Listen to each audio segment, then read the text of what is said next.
First of all, while of course we will continue to monitor the data, we are now extremely confident that those parts of the country currently in level 4 will move to level 3 on the 26th of April. That's now less than 2 weeks away. That means, amongst other things, that on that date shops will fully reopen, pubs, cafes and restaurants will also be able to fully open outdoors on the 26th of April, and indeed they'll be able to open indoors on that day, albeit on a restricted basis. And it's worth noting, I think, that the restricted indoor opening of hospitality on the 26th will be actually 3 weeks ahead of any indoor opening of hospitality in England. Lastly, though, today I want to set out, as I indicated earlier on, a change to our existing plans. Now, we've always said we will keep plans under review and accelerate the lifting of restrictions if that ever becomes possible. Indeed, we are actually legally obliged not to keep restrictions in place for longer than they are needed. Now, it's important to stress that the improved data, and I'm sure the Chief Medical Officer will underline this point later, the improved data does not allow us simply to throw caution to the wind. Certainly not if we want to be sensible about this, but it does give us a bit of limited headroom. So we've considered whether we can bring forward any changes that will particularly boost mental health and well-being. So we focus really on trying as far as possible to give families more opportunity to get together earlier than was planned. So in particular, we've looked at travel within Scotland to see friends and family, albeit outdoors.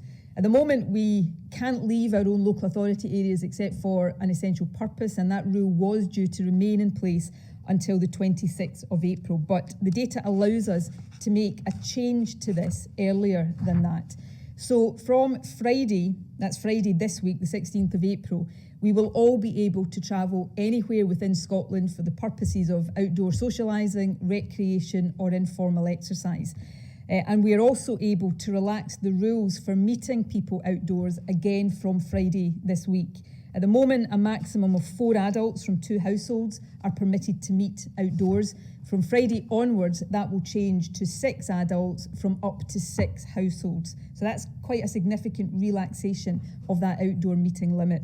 So the risk is lowest when we're talking about outdoor gatherings, and particularly as the weather, and I hesitate to say this in Scotland, but as the weather gets a bit brighter with more sunshine, maybe a bit warmer, we hope that might also have a bit of an effect as well, although I think that is less certain.